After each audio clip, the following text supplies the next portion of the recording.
Historia compartida por Jonathan Solórzano. Mi nombre es Jonathan y vivo en el Estado de México. Hace algunos años trabajé en Cuautitlán Izcalli en la Universidad Mexicana, justamente en el área de sistemas.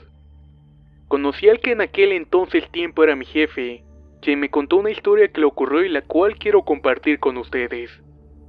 Hace aproximadamente 7 años, mi ex jefe de nombre Héctor me contó que antes de entrar a trabajar en la universidad, laboraba en una empresa que se dedicaba a dar servicios de sistemas a otras empresas. En aquella ocasión le habían pedido ir a una empresa que se ubicaba en el estado de Cuernavaca, y para llegar muy temprano tenía que salir de su casa en la madrugada. Llegó esa noche y se fue acompañado con el que en aquel tiempo era su jefe. Llegando a Cuernavaca tenían que pasar por un lugar que era para terrenos de siembra, y como era temporada de lluvias, el camino estaba totalmente lleno de agua y no los dejaba continuar por el camino. Tuvieron que buscar otro lado y encontraron una vereda la cual siguieron. Todo en ese momento estaba normal, pero de pronto Héctor vio que se aproximaba un gran tronco que rodaba hacia ellos. En ese momento pensó que tal vez era una trampa para poder asaltarlos. El tronco quedó enfrente de la camioneta y de pronto salieron varios sujetos amenazándolos con pistolas. Los descendieron de la unidad y los golpearon hasta dejarlos inconscientes. Después de un rato Héctor despertó dándose cuenta que se encontraba recargado en una gran roca que estaba en el filo de una barranca. Tenía mucho miedo, sus labios estaban secos del susto y tenía mucha sed. Una desesperación empezaba a apoderarse de él, pues no conocía el lugar donde lo habían abandonado. Estaba totalmente solo a su suerte. Acto seguido se colocó las manos en su cara pues no sabía qué hacer, cuando de pronto escuchó sobre la tierra que algo se arrastraba hacia él. Se quitó las manos del rostro para ver qué era lo que se aproximaba y observó que era un pequeño coco cortado a la mitad con agua. Lo tomó con cuidado y comenzó a beber el agua contenida en aquel recipiente. Héctor comentaba que esta agua era muy fresca con un ligero sabor a dulce.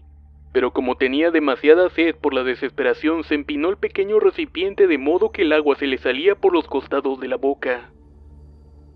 Cuando se sintió satisfecho, dejó el pequeño coco en la roca donde lo había recargado, y con la luz de la luna pudo ver que el agua nunca se terminó, pues el pequeño recipiente contenía la misma cantidad de agua que en un principio.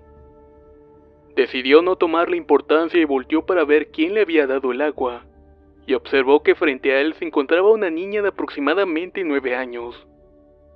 Tenía un vestido blanco y en ese momento quería verle el rostro, pero el pequeño fleco que tenía en la frente le hacía una sombra cubriéndole la cara. De pronto la niña le da la mano y Héctor se dispone a dejar el lugar en compañía de ella. Todo el camino se fueron tomados de la mano.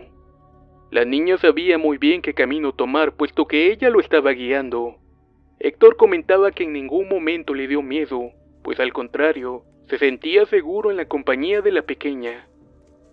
Caminaron durante varias horas en el lodo y las piedras, escuchando los animales nocturnos que hay en ese lugar. La niña solo hablaba ocasionalmente para decirles dónde debían irse. Se aproximaron a unas pequeñas casas y la niña le comentó que por ahí no era, que en ese lugar vivía gente muy mala. Por esto mismo decidieron irse por otro lugar. Lo que Héctor recuerda es que caminaron durante varias horas, pero nunca se sintió cansado. De pronto comenzaron a ver casas y alumbrado público, el cual les indicaba que ya se estaban aproximando a una comunidad. La niña lo encaminó más adentro del lugar, hasta que encontraron un camino que llevaba hacia arriba, a lo que la pequeña niña le comentó: «Sigue este camino, hasta allá arriba pasará el camión que te llevará a tu casa». Inmediatamente Héctor le pregunta: «¿Y tú? ¿Qué pasará contigo? No te puedes quedar aquí sola, déjame llevarte a tu casa». A lo que la niña le respondió: «No te preocupes por mí, mi casa está a unos metros de aquí. Mejor ya vete porque no tarda en pasar tu camión y ya está amaneciendo». Entonces Héctor se dispuso a retirarse de ese lugar, comenzó a caminar hacia la avenida donde pasaría el autobús que lo llevaría a la Central del Norte. En lo que iba caminando volteó a ver a la niña, quien con su pequeña manita le decía adiós. Él le respondió de la misma manera, hasta que llegó arriba y volvió a voltear, para encontrarse con la sorpresa de que la niña ya no estaba ahí. A Héctor se le hizo extraño, pues al principio del camino donde la dejó no había nada más que le impidiera dejar de verla, y para llegar a la casa la niña tenía que caminar un poco. Se le hacía imposible que se hubiera movido de ese lugar tan rápido. Para su suerte, el autobús que lo llevaría a su casa se aproximaba. Héctor le hizo la parada y le comentó al chofer del autobús que lo habían asaltado quitándole todas las pertenencias y que si lo podía llevar a la central del norte ubicada en el Distrito Federal. Le prometió al chofer pagarle una vez que llegara a su casa y éste accedió. En ese momento, este último se dio cuenta de que Héctor volteaba de una manera insistente para la avenida donde lo había recogido. El chofer no se quedó con la duda y le preguntó: «Joven, ¿por qué voltea tanto para abajo?». A lo que él le respondió que lo que pasaba es que venía acompañado de una niña y ya no la veía. El chofer le preguntó que cómo era la niña. Él le dijo que traía un vestido blanco con los zapatos del mismo color, y la edad que le calculaba era de unos aproximadamente 9 años. Ella había sido la persona que lo había ayudado a llegar hasta acá.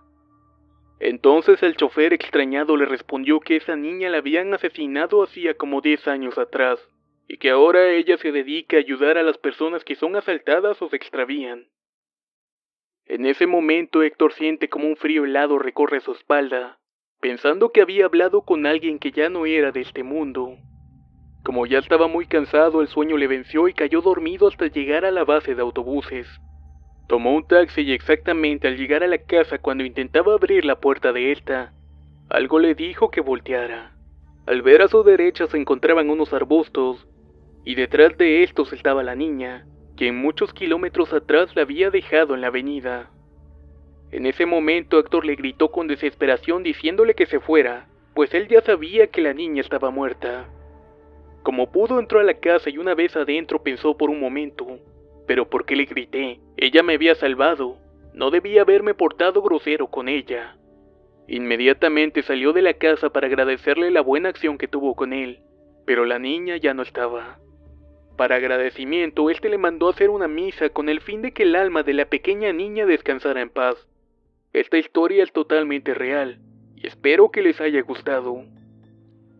Esta historia es interesante, puesto que no es la primera vez que escucho sobre entidades que de alguna manera se aparecen a los desafortunados para ayudarles. Ya anteriormente había escuchado sobre una persona que tuvo una situación similar en un camino de Oaxaca, y comentaba cómo fue ayudado por un pequeño niño que apareció de la nada, mismo que le brindó la ayuda necesaria para que éste pudiera encontrar el camino de regreso tras un asalto. Hay otro relato el cual fue narrado en La Mano Peluda, donde un grupo de personas quedaron tiradas en el camino por una avería mecánica. Afortunadamente fueron ayudados por una persona, que era justamente un mecánico que vivía por la zona, solo para descubrir horas después por boca de su primo que éste tenía años de fallecido. Continuando con esto, hay una leyenda urbana bastante conocida en San Antonio, Texas, la cual narra lo siguiente. La leyenda cuenta que por el año de 1940, un autobús escolar pasaba por las vías del tren, cuando de pronto una falla mecánica le impidió seguir avanzando. Así quedaron atrapados en medio de la intersección del ferrocarril. El tren se les acercaba a toda prisa y no pudo frenar a tiempo. Se estrelló contra el autobús escolar matando a los 10 niños y a su conductor. Se dice que desde entonces cualquier carro que tenga la mala fortuna de quedar atrapado en esa intersección es empujado por manos invisibles, adjudicando esto a los espíritus de los niños muertos en el accidente, quienes tratan de evitar una tragedia similar a lo que les ocurrió a ellos. Según la leyenda, si estacionas un carro en esta área en particular y lo dejas en neutral, sentirás cómo lo mueven para sacarlo de la intersección, y si le pones harina o talco en la defensa del auto, se pueden notar las huellas de las manitas de los niños. Otros incluso dicen que han escuchado las voces de estos, y por supuesto hay otros que dicen que no se encuentra el registro del mencionado accidente. ¿Ustedes conocen alguna historia similar a estas? Si la respuesta es sí, por favor compártanlas con nosotros. Hasta el próximo video, el cual probablemente sea la sexta parte de La Bruja de Izcalli.